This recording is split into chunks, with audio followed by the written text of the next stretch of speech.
Fusilamientos, sí, hemos fusilado, fusilamos y seguiremos fusilando mientras sea necesario. Nuestra lucha es una lucha a muerte.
Ernesto Guevara de la Serna es, para muchos, un ídolo. Para otros, solamente el esqueleto de un falso mito que ha tejido el cruzar de la historia. Las anécdotas sobre un joven idealista, luchador infatigable a favor de los necesitados, de un Robin Hood latinoamericano, han sido desmentidas por varios historiadores. Guevara, hasta llegar a Guatemala, no tenía formación ideológica ninguna. Era el aventurero aquel que lo que le interesaba era el juego de fútbol y la indiferencia y la fotografía que tomaba. Y entonces, cuando está allí en Guatemala, que comienza la invasión, él le escribe a su tía una carta: me estoy muriendo de la risa, no dice muriendo, dice una grosería, que no quiero repetirlo, de la risa, viendo a la gente correr por las bombitas que están tirando estos aviones. O sea, él es un espectador de aquella lucha que tiene parte del pueblo de Guatemala que respalda a Arbenz y las tropas de Castillo Armas que al fin dominan la situación y derrocan al gobierno de Arbenz. Enrique Ros, historiador e investigador, es autor de una de las más completas obras sobre la vida del guerrillero argentino, Ernesto Guevara, mito o realidad. En ese momento, Guevara decide, sin haber participado de la lucha, ingresar en la embajada argentina. Y fue atendido, y de nuevo lo vuelve a decir Ernesto Guevara en su diario, ¿no?, que él recibió una cortesía grandísima de la embajada, porque recibía lo que él más quería, que eran periódicos de la Argentina que venían con regularidad a la embajada, y el bife, que es la carne que servían allí.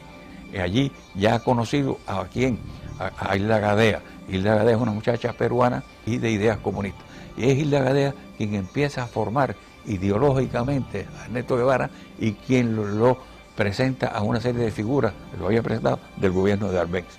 Así que ahí es cuando él empieza a formarse. Y ya había ha hecho contacto también a través de Hilda Gadea con Ñico López, que es el primer cubano con quien él hace contacto en Guatemala.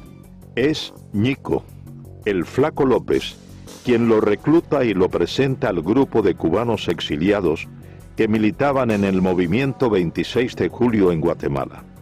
De esta forma, Guevara inicia una faceta de revolucionario y posteriormente viaja junto al grupo de cubanos a México.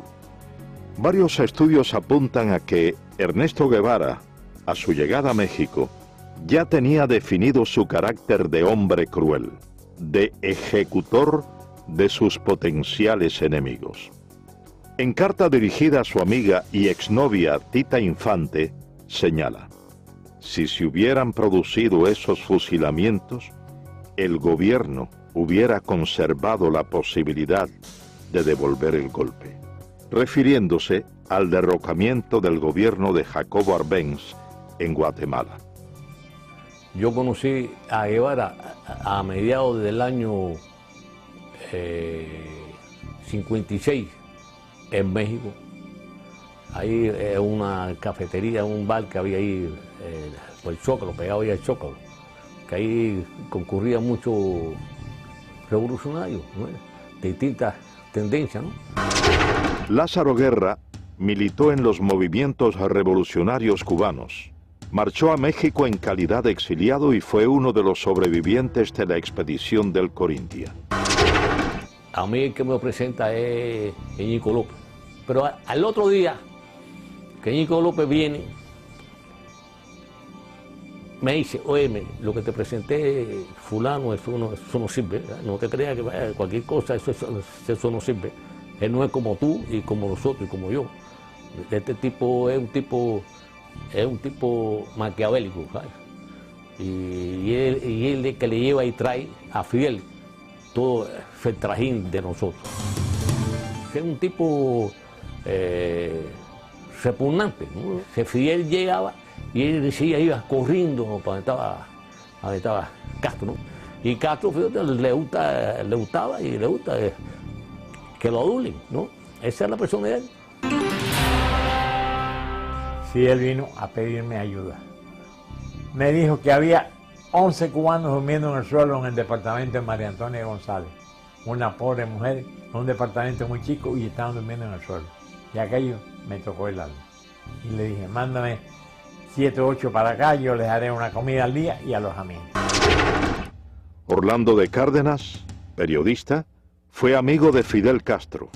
Vivía en México y fue uno de los principales colaboradores del movimiento 26 de julio en tierras aztecas. A él al principio se le dijo doctor Guevara o Ernesto Guevara, pero cuando vimos que él se hacía burla de nuestra manera de hablar, entonces en represalia ya no le dijimos nunca más Guevara ni Ernesto, le decíamos el Che. Para todo el Che y el Che y el Che, y se le quedó lo del Che, que hasta el mismo Fidel y Raúl le decían el Che. Ya, y se lo decíamos muchas veces con un poco de sorna, como para restregarle en la cara lo que él nos había hecho a nosotros. Nunca nos vio completamente como compañeros. Guevara nunca llegó a intimar totalmente con el grupo de jóvenes revolucionarios cubanos.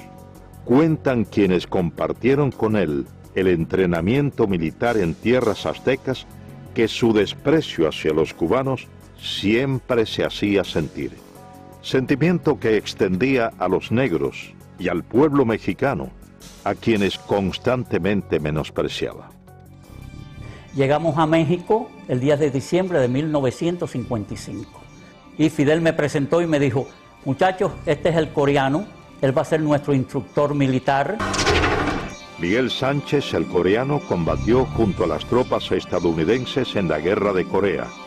Fue reclutado por Fidel Castro como instructor militar de los cubanos que se entrenaban en México.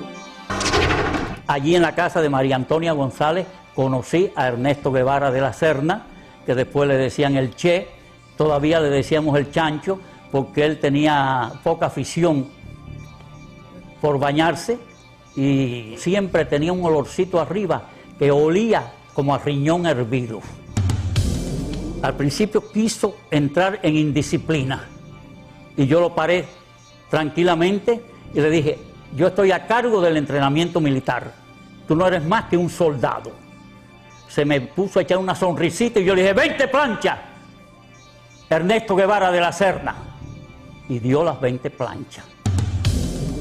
Él despreciaba a los negros, muchísimas veces tenía problemas con Juan Almeida Bosque, que le decía el negrito, y Juan Almeida se insultaba, y entonces yo dije, mira Juan, tú lo que tienes que decirle cuando te diga el negrito, dile, tú eres el chancho porque tú no te bañas.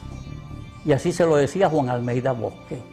Después despreciaba a los indios. Fíjate cómo dijo, la indiada analfabeta de México. El 24 de junio de 1956, De México. El 24 de junio de 1956, un grupo de los presuntos expedicionarios es capturado por las autoridades de migración mexicana. Ernesto Guevara estaba entre ellos.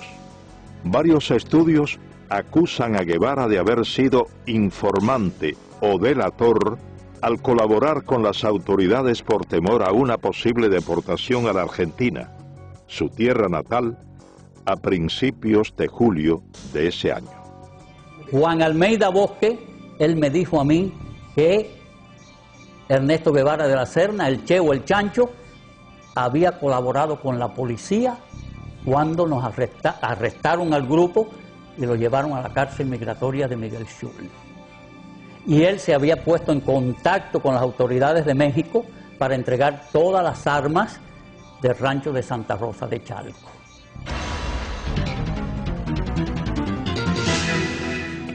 A la salida de la cárcel Miguel Schultz en México, Ernesto Guevara aún tenía dudas sobre su futuro y en particular sobre su propósito de participar en la expedición a Cuba. En carta dirigida a su madre le manifestó su intención de cambiar los planes y viajar a Europa y a la China de Mao. Finalmente, Ernesto Guevara de la Serna llegó a formar parte de la expedición del Granma, sobrevive el combate de Alegría de Pío y logra posteriormente internarse junto al reducido grupo de sobrevivientes en la Sierra Maestra.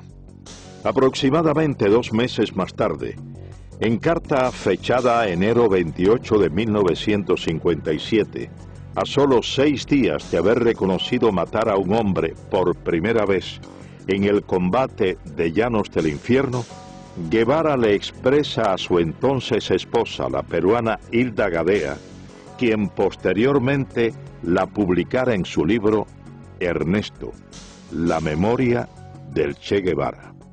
Querida vieja, estoy en la manigua cubana, vivo y sediento de sangre.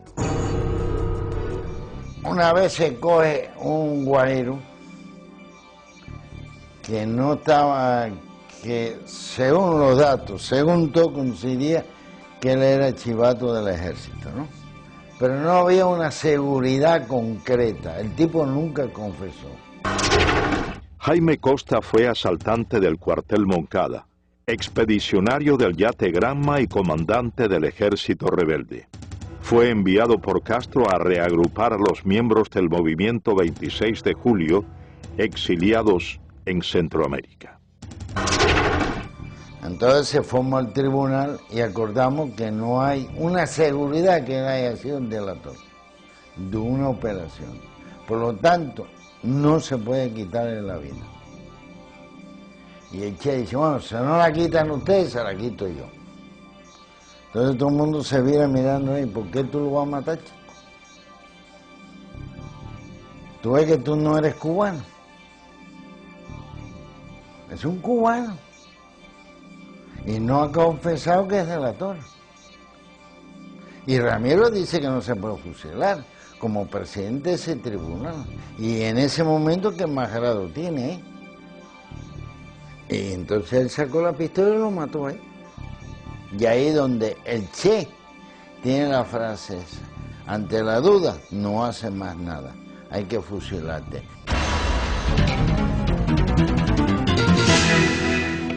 De esta forma Guevara asesina personalmente a Eutimio Guerra, un campesino que se había unido al ejército rebelde y posteriormente dirige otras ejecuciones en la Sierra Maestra.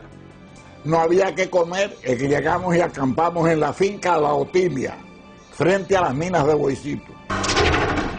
Luciano Medina fue capitán del ejército rebelde, hombre de confianza y correo de Fidel Castro. Participó en la invasión de Oriente a Occidente bajo las órdenes del comandante Camilo Cienfuegos. Llevábamos 3 días sin comer y el Che Guevara nos mandó que había que buscar un puerco. Y yo fui a casa de Carlos Sotolongo, que tenía una finquita allí cerquita de la mina, y compré un puerco que me costó 70 pesos. Entonces ya estábamos comiendo allí, toda la tropa estaba comiendo, y entonces llegó un señor y le dijo al Che Guevara, bueno, es que tenemos un chivato que hay que ver cómo se saca ese hombre de aquí, que se llama Juan Pérez, dueño de la finca Rancho Claro, que es un cosechero de café. Entonces mandaron a buscar el hombre tenía 3 hijos, chiquitos de 4, 5 y 6 años, no tendrían más los chiquitos que tenía allí. Entonces cogieron y lo fusilaron. Y eso nos cayó mal a toda la tropa. Los fusilamientos se generalizaron. Varias investigaciones responsabilizan a Ernesto Guevara por el asesinato de al menos una docena de hombres en la Sierra Maestra, en la gran mayoría de los casos sin tener pruebas incriminatorias. Yo conocí a Ernesto Guevara en la Sierra Maestra en el mes de marzo de 1958, que como corresponsal de guerra de la revista Bohemia fui a entrevistar a Fidel Castro. Agustín Hayes fue periodista de la revista Bohemia. Pasó aproximadamente 2 meses en la Sierra Maestra y como corresponsal de guerra entrevistó a Ernesto Guevara en su campamento. Cuando yo entrevisté a Ernesto Guevara en la Sierra Maestra en marzo del año 1958, entre las cosas que yo observé de él, que tenía una personalidad despótica, dura, cruel. Por ejemplo, le pregunto por su primera esposa, por Gadea, y entonces me dice, bueno, no sé de ella ni me interesa.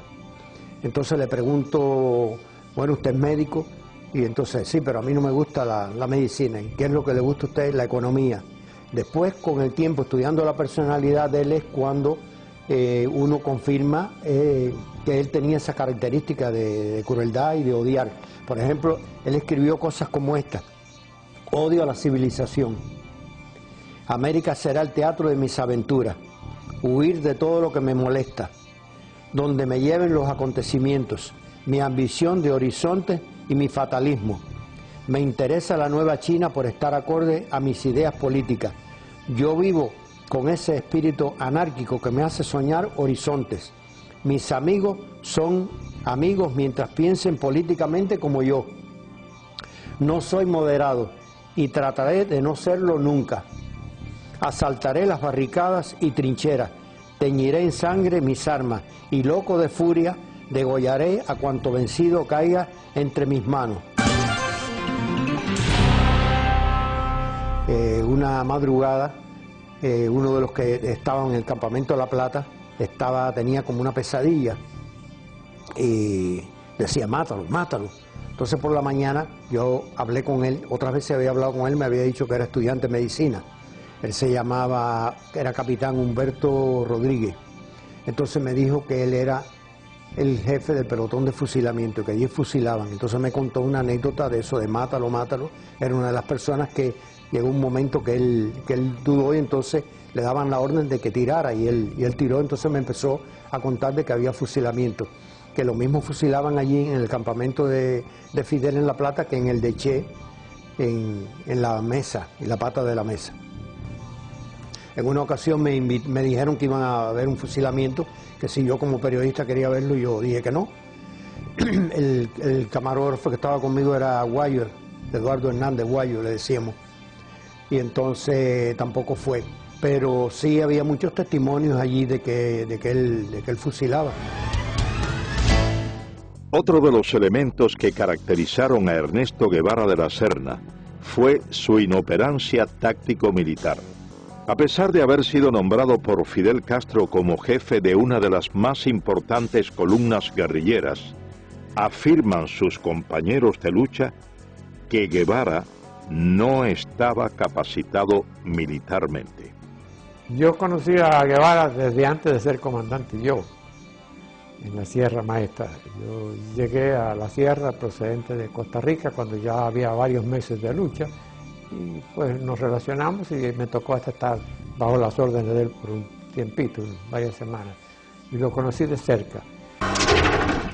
Uber Matos fue comandante del ejército rebelde. Tras el triunfo de la revolución castrista, fue jefe militar de la provincia de Camagüey y luego de su ruptura con Castro, cumplió 20 años de presidio político. Me confesó en cierta oportunidad que bueno, que él de cuestiones militares no sabía nada.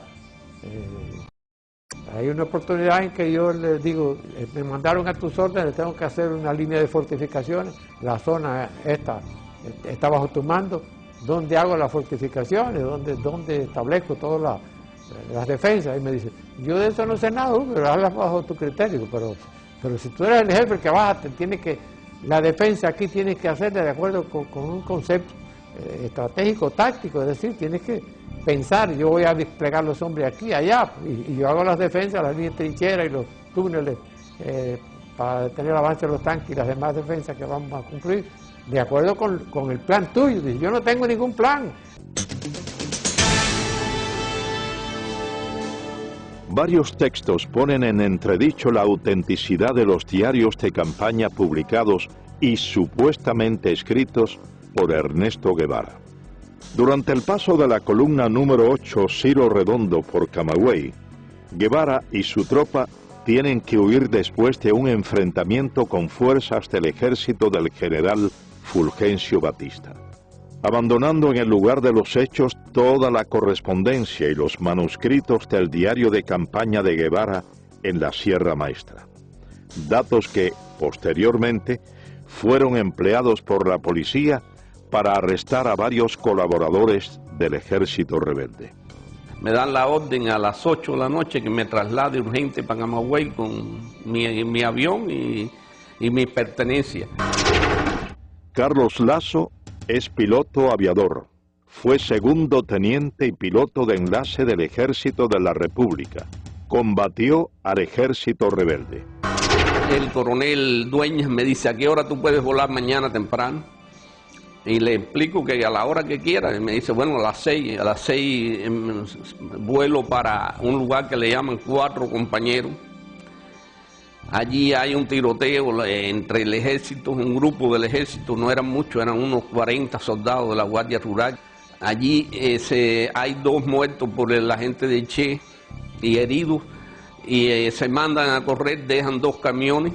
En uno de los camiones tenía toda la correspondencia, todo el diario de Che, el cual yo leí bastante. Hablaba todo y que había cooperado en Camagüey y que la mayoría no cooperaba, que era una provincia completamente latifundista, entre paréntesis, lo ponía así, y comprometía a cantidad de personas, no solo de Camagüey, de otras provincias. Muchos pertenecían, pero muchos al Partido Comunista del pueblo que ellos hablaban, de Guaymaro, de Baraguá, de Florida, de todos esos lugares. Varias anécdotas y documentos reflejan el carácter despótico de Ernesto Guevara hacia sus subordinados. Guevara acostumbraba a humillar a los hombres bajo su mando. Yo me incorporo a la columna en un campamento que se llama El Algarrobo.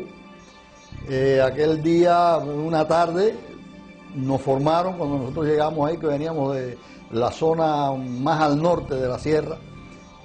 Cuando llegamos allí, por la tarde nos formaron, éramos unos 200, 300 hombres, alrededor de eso. Y ahí vino Guevara y nos habló. Eduardo Pérez fue primer teniente del ejército rebelde. Se incorporó en las villas a la columna número 8 Ciro Redondo, que comandaba Ernesto Guevara.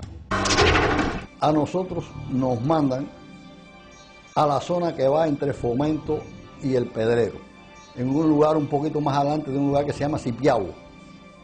Empezamos a combatir de acuerdo con las órdenes que teníamos, no nos habían situado todos éramos bisoños ahí, no nos habían situado ningún personal experimentado.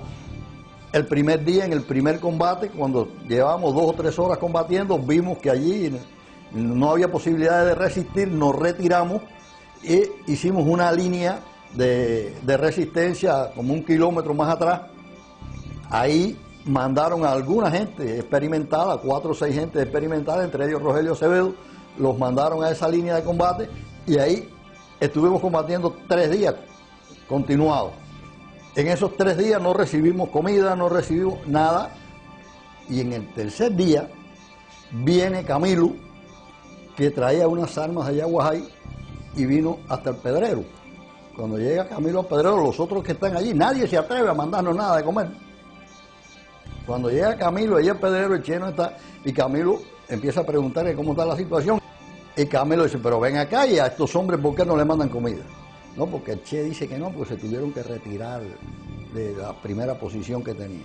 Dice Camilo, no, pero que los maten a tiro, que los maten el ejército, pero ¿cómo los va a matar de hambre el argentino este? No. Y esa tarde nos llegó a nosotros cajas de malta, salchichones, cajas de galletas, y pudimos comer esa tarde después de 3 días. La primera misión de Ernesto Guevara tras su llegada a las villas fue tomar el control de la zona, hasta ese entonces en manos de los guerrilleros que operaban en el Segundo Frente Nacional del Escambray. Guevara realiza su primer contacto con los miembros del Directorio Revolucionario Estudiantil 13 de marzo y aprovecha la reunión para dejar en claro su posición de hombre fuerte y sin escrúpulos, al asesinar durante ese primer encuentro a 2 campesinos acusados de ser chivatos. Guevara llega a las villas. Él tenía un interés especial en hablar con nosotros, quizás por la aureola que representaba que los grupos nuestros estaban formados por gentes estudiantes, pichones intelectuales algunos. Roberto Bismarck fue capitán del Ejército Rebelde, miembro del Segundo Frente Nacional del Escambray, participó en el primer encuentro conocido como el Pacto o Reunión del Pedrero. Fuimos a la reunión aquella, una reunión que tuvo lugar en el Pedrero, una sección del campamento de nosotros, y allí lo conocimos. Lo conocimos como podíamos conocer a cualquier otro. Y estuvimos conversando quizá un periodo, quizá de unas 4 o 5 horas.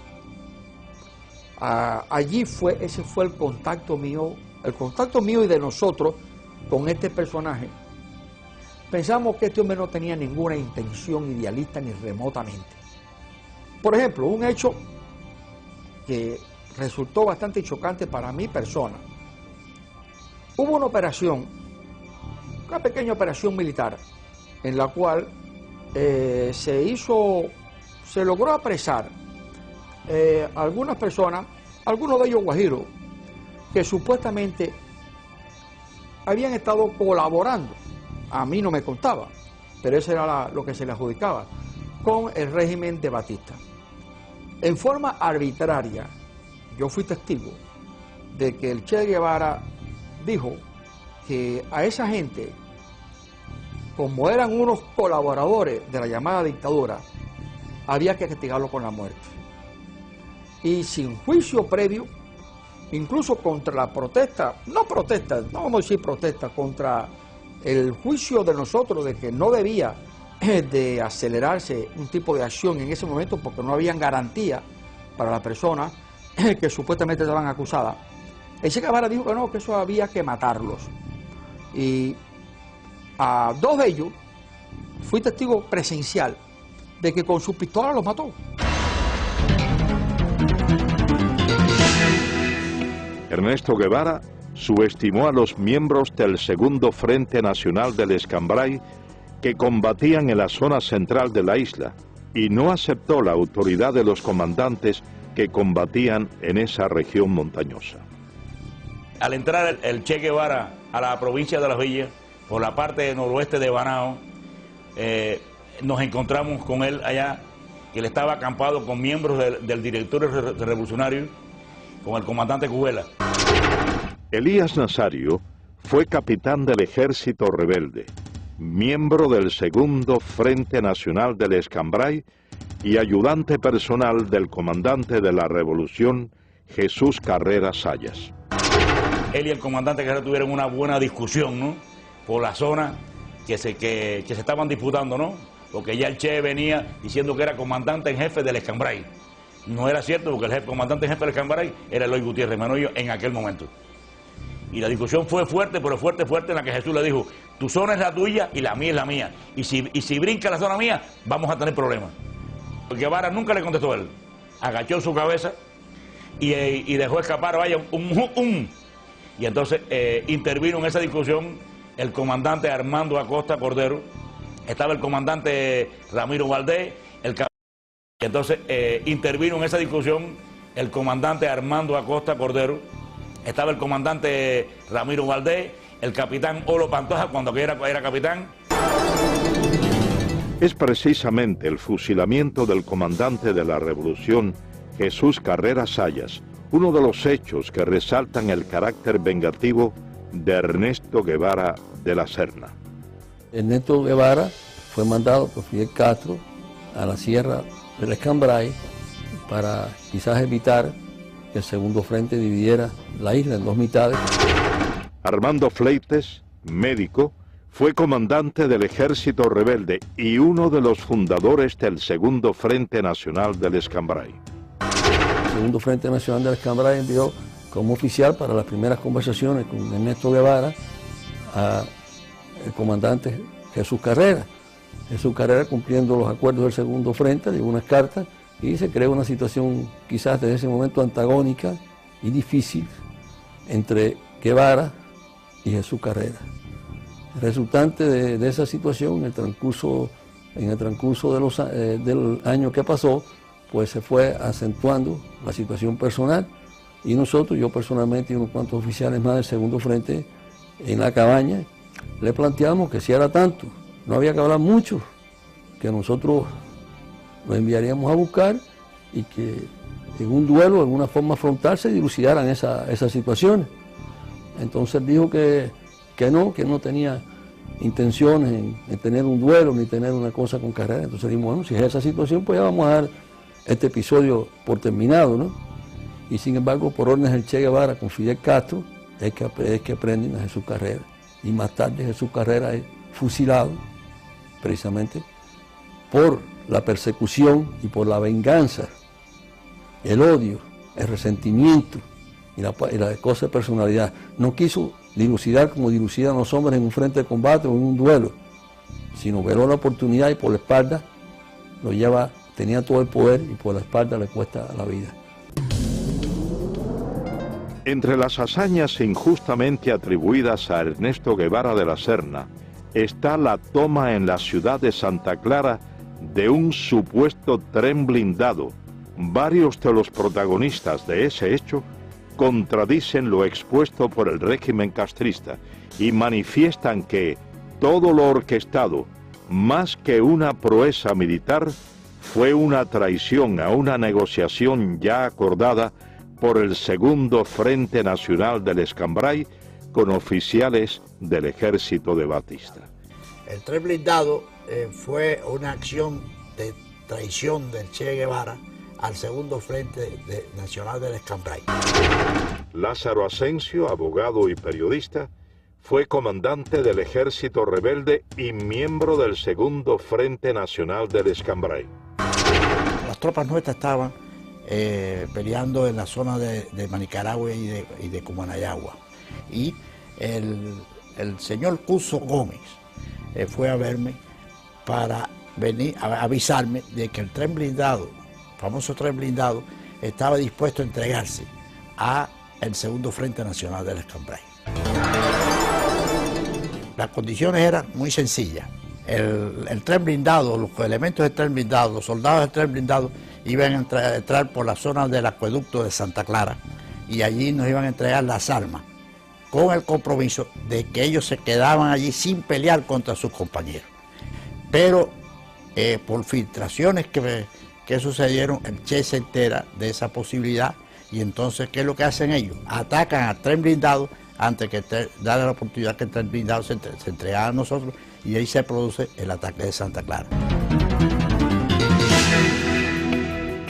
Es precisamente a raíz de la entrada a la ciudad de Santa Clara de la columna número 8 Ciro Redondo, comandada por Ernesto Guevara, cuando comienzan las ejecuciones indiscriminadas, tal y como había ocurrido en la Sierra Maestra. Guevara ordena sin la realización de procesos judiciales, el fusilamiento de varias decenas de personas supuestamente acusadas de haber cometido crímenes o de ser delatores del depuesto régimen. El primero que entra en Santa Clara, la ciudad estoy hablando, es el Che. Y Félix Torres, un viejo comunista de las villas, le va diciendo al Che quién eran los chivatos de Batista. Y el Che, sin más ni menos, los va cogiendo, sin interrogar, y los va matando. En eso entra el segundo que entra en Santa Clara, es Camilo. Y entonces Camilo tiene una expresión, coño, pero aquí se han bañado en vez con agua, con sangre, porque donde quiera hay un muerto tirado en una esquina. Han acabado con este pueblo.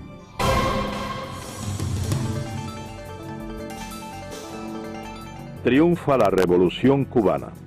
Ernesto Guevara es nombrado jefe de la fortaleza militar de La Cabaña. Guevara lanza un feroz operativo contra todos los militares del depuesto régimen.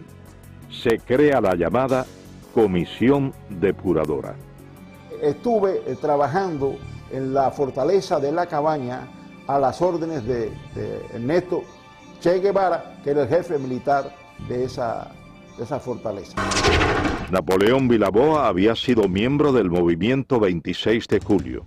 En enero de 1959 comenzó a trabajar en la llamada Comisión Depuradora en la fortaleza de La Cabaña, bajo las órdenes de Ernesto Guevara. La Comisión Depuradora es un organismo que se crea, lo crea el gobierno de Fidel Castro con el pretexto de depurar las Fuerzas Armadas en Cuba.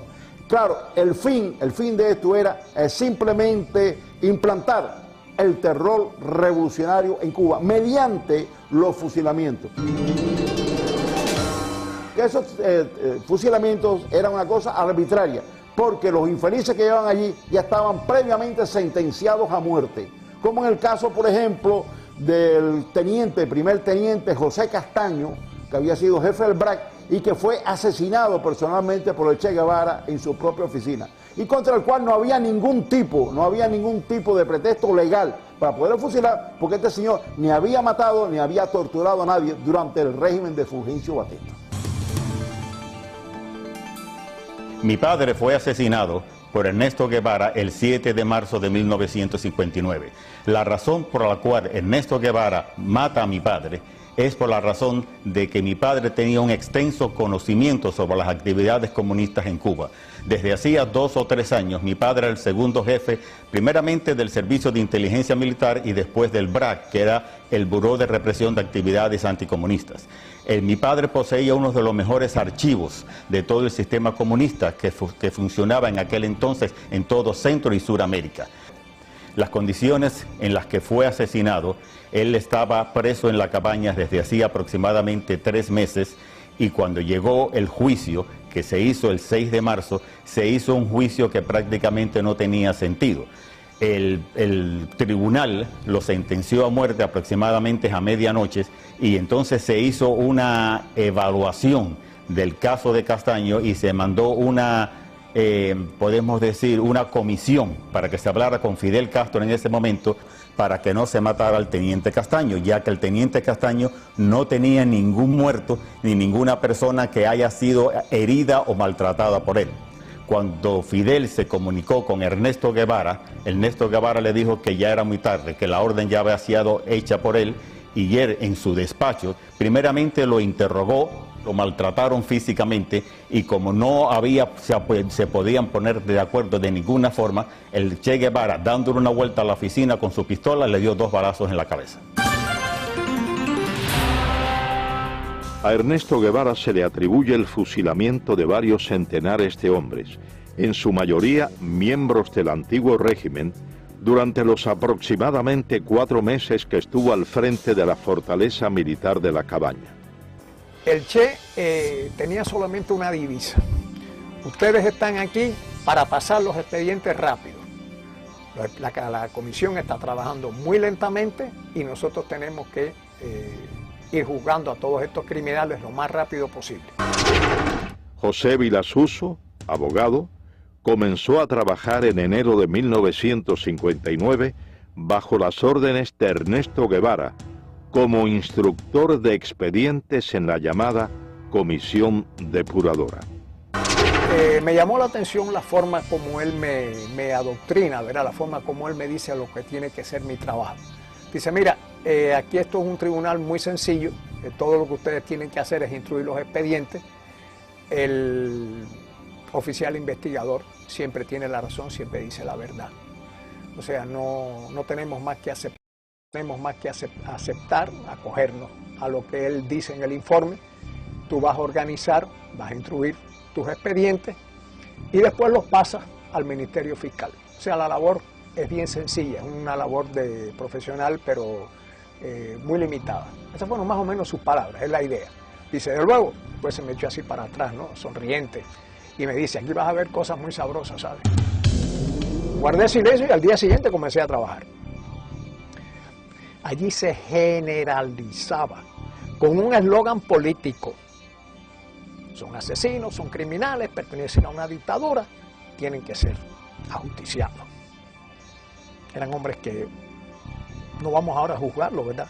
Pero no nos correspondía a nosotros ejecutarlos. Yo preparando la sentencia y él pues dirigiendo el paredón. Fui al paredón. Me acerqué al lugar, me paré junto a los postes. Me fijé bien el lugar donde se situaban los reos.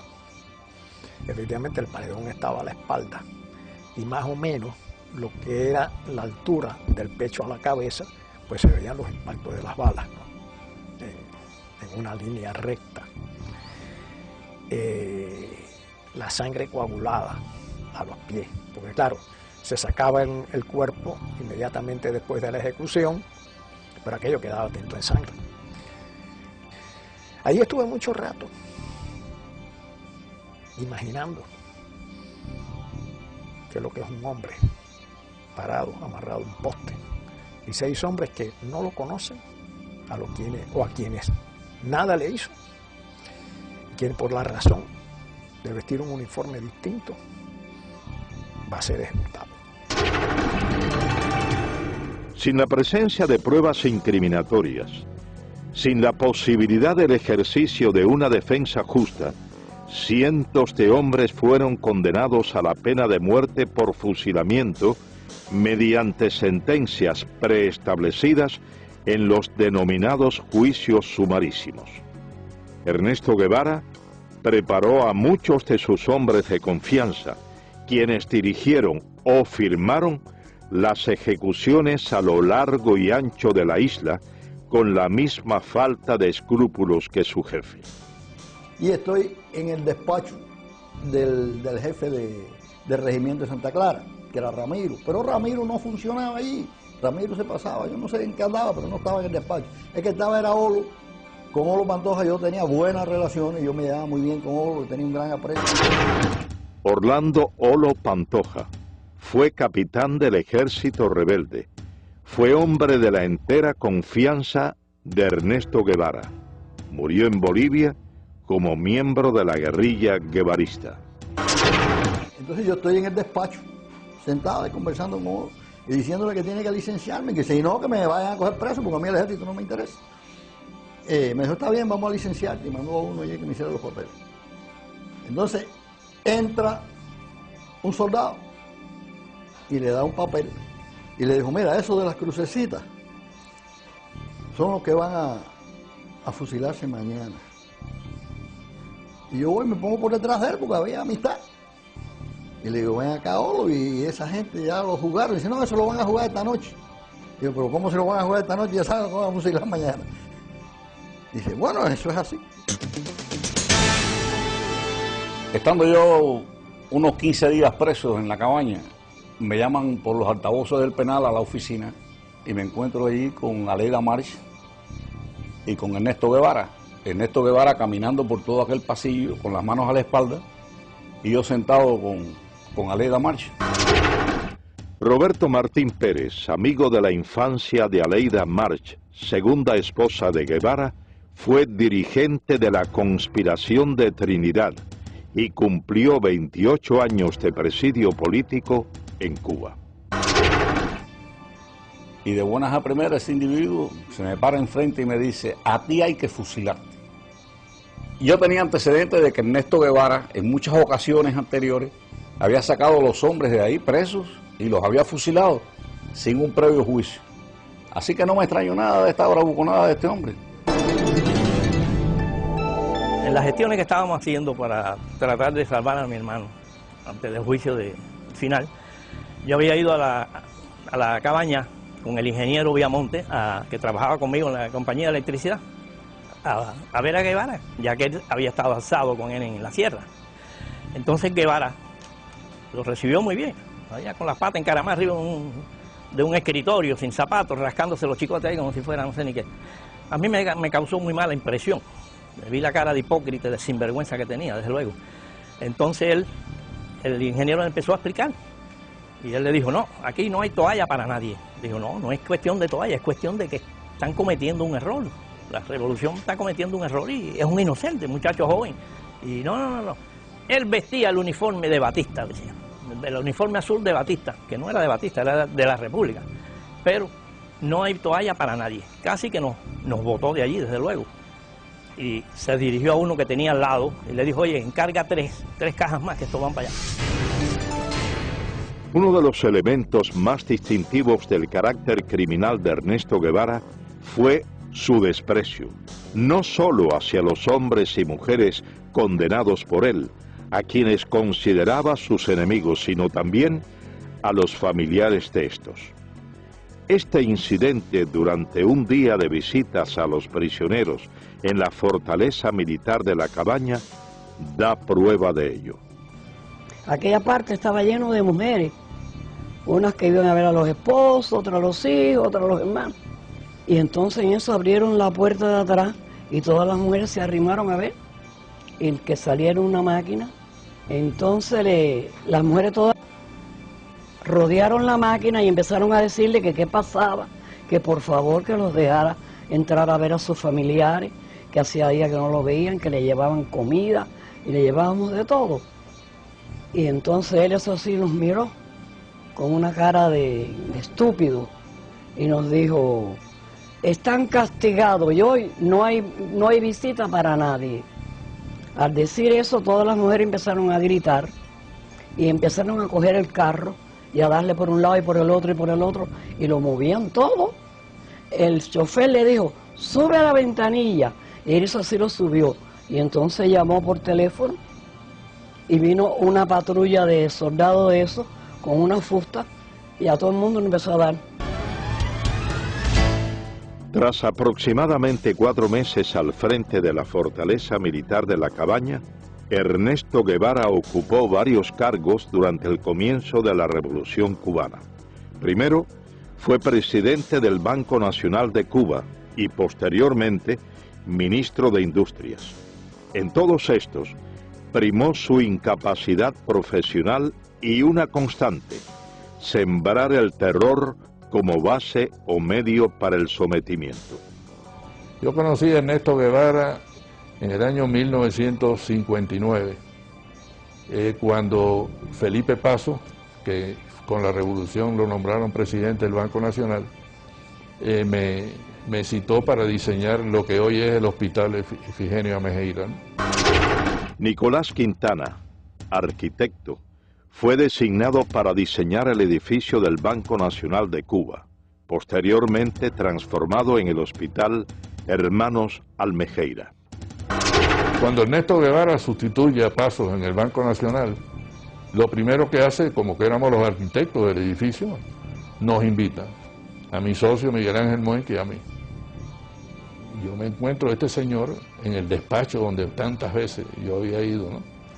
Cuando Felipe estaba, con los pies arriba de las mesas, una bota se la había quitado, las medias estaban rotas y me acuerdo todavía como si fuera hoy los dedos que se meneaban, ¿no? Y a mí aquello me pareció una cosa kafkiana, ¿no? porque me pareció increíble que el presidente del Banco Nacional de Cuba fuera ese personaje que estaba sentado allí. Entonces su primera frase fue: usted es burgués, ¿no? No sé por qué, me la cogió conmigo, ¿no? Yo dije: no, comandante, yo no soy burgués. Ah, ahora usted es revolucionario. No, yo no soy revolucionario. Burgués era mi bodeguero. Yo soy gran burgués. Nací con una cuchara de plata en la boca y me he pasado la mitad de mi vida trabajando para ayudar a los que nacieron sin ella. Por lo tanto, tengo la moral para poder hablar. La respuesta fue: usted tiene 3 alternativas. Me metió los dedos en los ojos. Una alternativa es que usted se va de Cuba. La segunda alternativa son 3. Es que usted se va de Cuba. La segunda alternativa son 30 años. Fíjate con la facilidad, ¿no?, que este señor disponía de la vida de la gente. Y la tercera alternativa, como usted es gran burgués, es el paredón de fusilamiento. Me dicen: óigame, el comandante Guevara ha llamado y dice que quiere que el ministro vaya a verlo al Tribunal de Cuentas. José M. Illán, economista, fue subsecretario de Hacienda y miembro del primer gabinete ministerial de la Revolución Castrista en 1959. Y me dicen: bueno, mire, yo estoy aquí reunido con la Asamblea de los Cultivadores del Tabaco. Nosotros le decíamos los tabaqueros. Y ellos tienen un problema grave. Ellos no pueden pagar los impuestos. Hay que suprimir ese impuesto que ellos tienen que pagar. En ese momento yo me olvidé de que era el comandante Guevara y de que era comandante de la revolución y que era un tipo de tira-tira y que estaba matando gente en la cabaña, y simplemente actué como el profesional que era. En todo el tiempo que estuve frente a ese caballero, en ningún momento me insinuó que nos sentáramos a hablar. En ningún momento movió su mano y yo tampoco la mía para estrechar mi diestra. Y su desplante era absoluto ante un civil, un cubano más, que venía aquí y que se había atrevido a decirle que no a lo que él había propuesto. Pero como él no sabía de lo que estaba hablando, era la técnica que muchos de ellos usaban y la gente por miedo no se le enfrentaba. Yo estuve involucrado con Fran País en la lucha contra Batista y durante esa lucha conocí al Che Guevara. José Pepín Pujols fue miembro del movimiento 26 de julio. Fue llamado por Guevara para colaborar como supervisor de la planta de níquel y cobalto de Moa y práctico de puerto. Entonces, él, que ya nos conocíamos, me encomiendan la labor de ir a Moa para hacer un reporte y preparar el puerto para recibir todos los petroleros, todos los barcos. Y cuando yo vuelvo en una de las tantas reuniones que tuvimos en La Habana, entró un ayudante del Che con un montón de papeles y se quedó parado. Entonces el Che le dijo: ¿qué quieres? Le dice: pasa que estos son revolucionarios. Los papeles eran los fusilamientos del día siguiente. Él cogió todos los papeles, los firmó sin mirar, porque no importaba quién fusilaba, había que fusilar para sembrar el terror.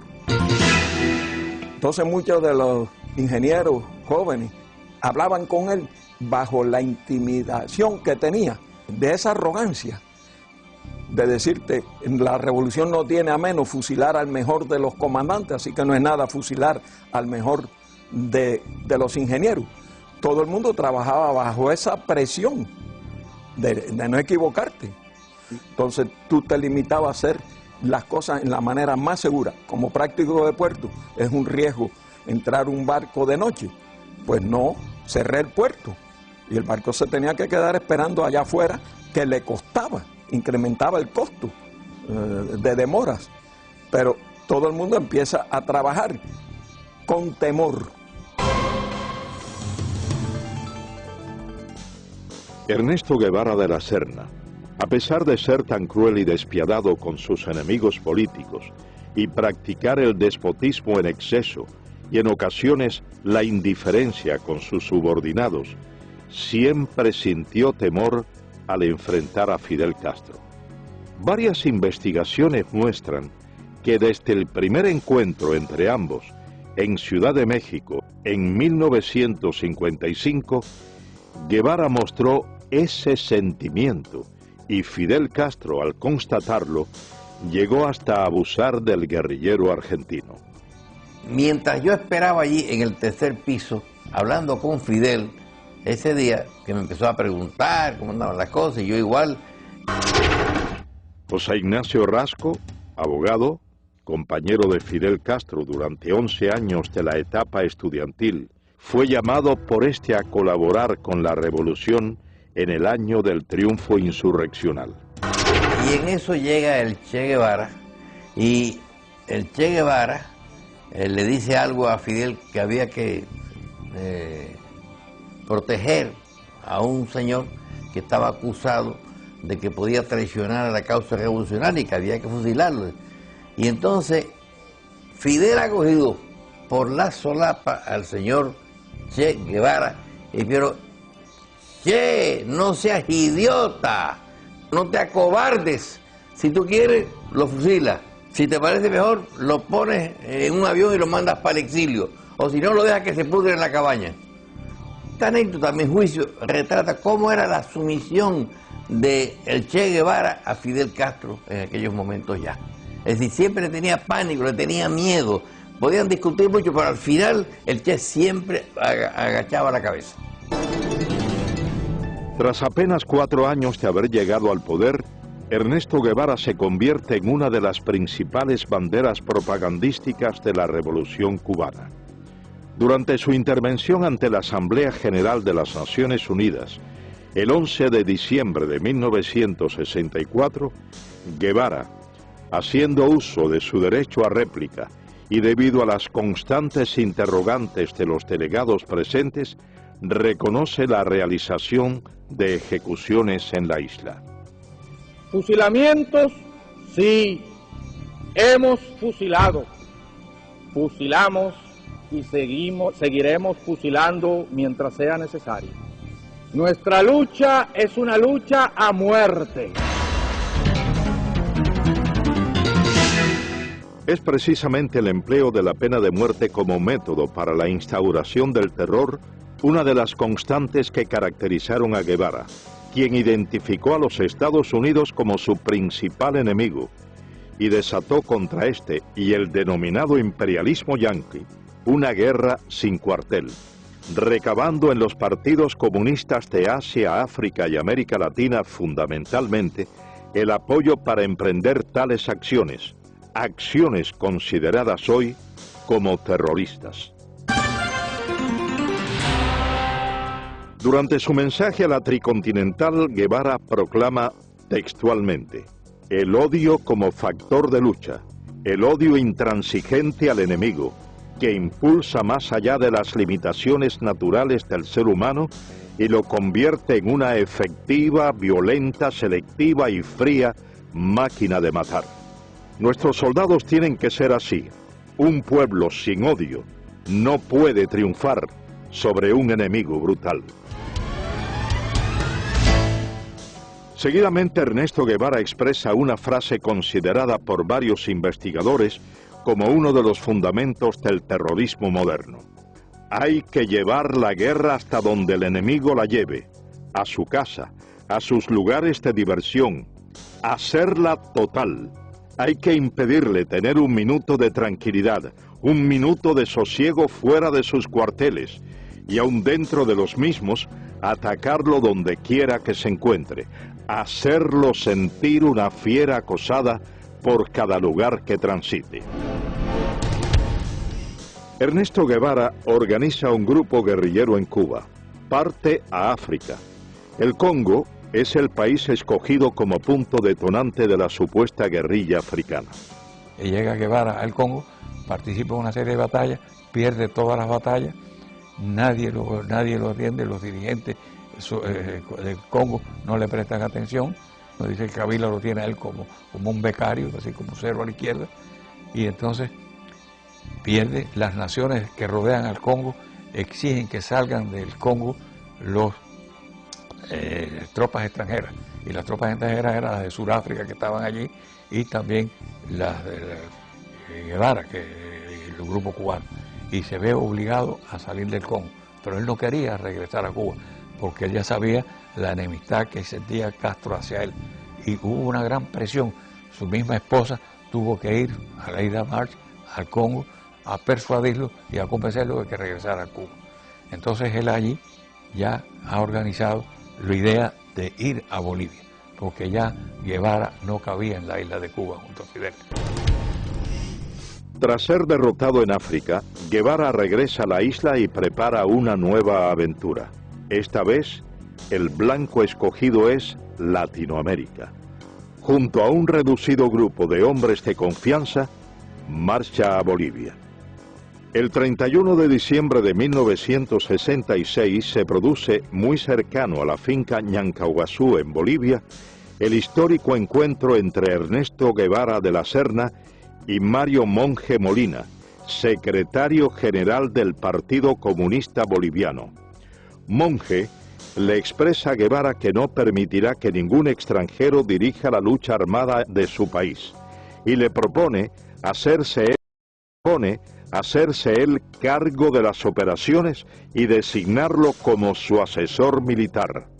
Guevara no aceptó.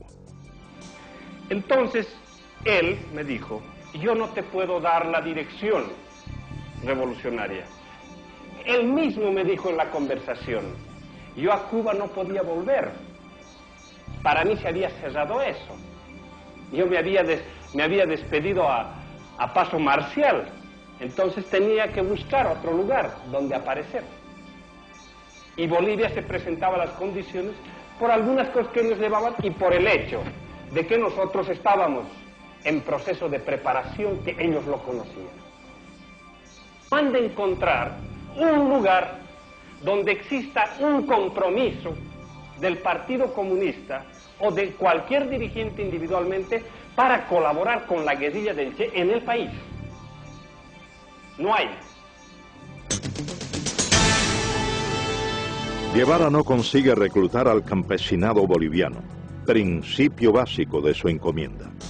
Y según los historiadores, desconoce totalmente las necesidades de estos, llegando a prometerles la propiedad de las tierras que trabajaban, desconociendo que en la localidad de Ucareña se había firmado en agosto de 1953 la ley de la reforma agraria boliviana. Guevara es finalmente cercado por el ejército boliviano y capturado con vida en la quebrada del Yuro. Según las notas del general Luis Requeterán, quien fuera en ese entonces coronel y jefe de la 4ª División de Operaciones Antiguerrilleras en Bolivia, Guevara, levantando en alto su carabina, gritó: «Me rindo, no me maten, soy el Che, valgo más vivo que muerto».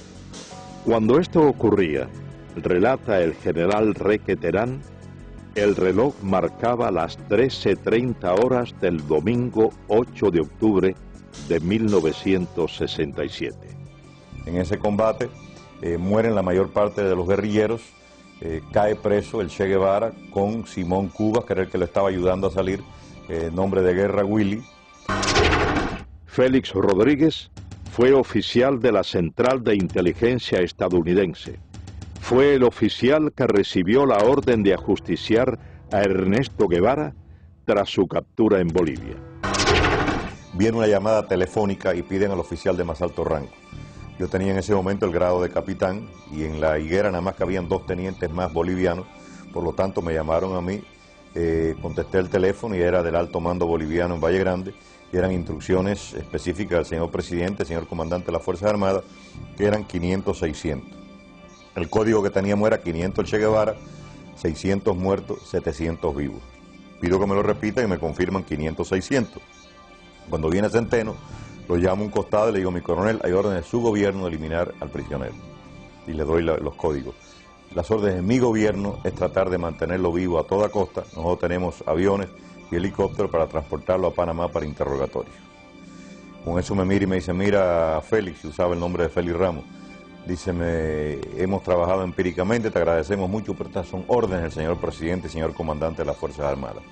Si yo no la cumplo, a mí me votan deshonrosamente. Miró su reloj y me dijo, tienes hasta las 2 de la tarde para interrogarlo. Nuestro helicóptero va a venir varias veces, va a traer comida y municiones para nuestros soldados y se va a llevar nuestros heridos y nuestros muertos. Yo quiero tu palabra de caballero de que a las 2 de la tarde tú me traigas el cadáver del Che. Y lo puedes ajusticiar en la forma que tú quieras porque sabemos el daño que le ha hecho a tu patria. Y dije, mi coronel, trata de hacerles cambiar de idea, pero sonar una contraorden. Yo le doy mi palabra de hombre que yo le llevo el cadáver del Che. Entré a la habitación, él estaba sentado en un banquito, yo le había quitado las amarras al principio de nuestra conversación y se sentó ahí.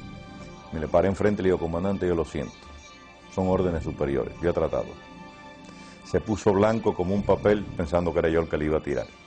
Salí de la habitación, aquello estaba lleno de soldados afuera, obviamente estaban escuchando la conversación y estaba el teniente Pérez al lado del sargento Terán.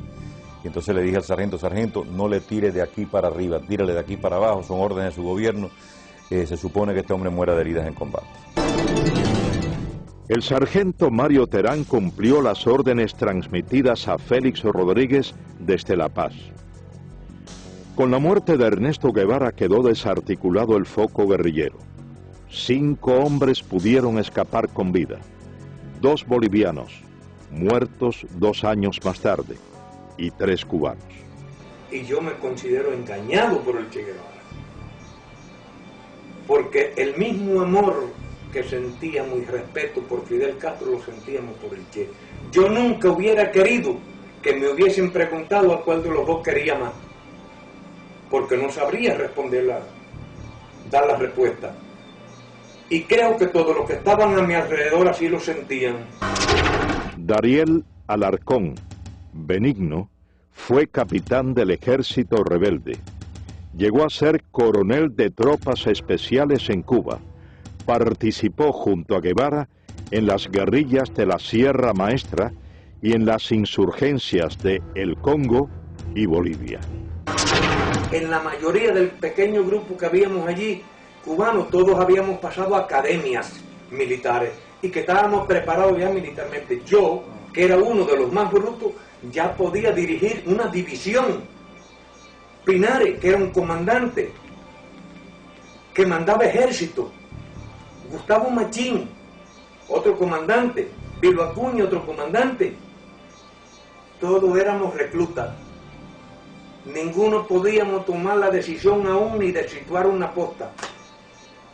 Éramos nulos. Entonces, ¿por qué no aprovechó nuestra capacidad militar? Yo se la demostré. Porque yo fui el ametralladorista, fui el explorador, fui el punto de vanguardia. Pero después que quedamos, el día 8 de octubre, que quedamos 6, yo saqué 5 hombres hasta la frontera. Con Chile, después de caminar 3.500 kilómetros, con 3 divisiones del ejército persiguiéndome día y noche. Y le hice más baja al ejército que cuando éramos el grupo completo. Rompimos 14 cercos al ejército y perdí un hombre, pero atravesamos la selva y atravesamos el altiplano y salimos a Chile. Por eso yo digo que hubo una falta en él y fue el de no darnos a nosotros la participación que tenía que darnos, no darnos a nosotros el derecho a discutir las cosas internas de la guerrilla. Él las pensaba, él las elaboraba y él nos las transmitía. Y lo que él dijera, él era lo que había que hacer. Nosotros no teníamos ni voz ni voto.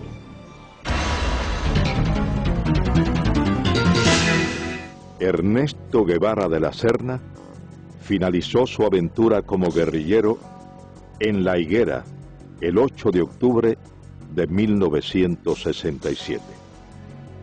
A casi 4 décadas de su muerte, para unos queda el mito, para otros solo el recuerdo de una pesadilla.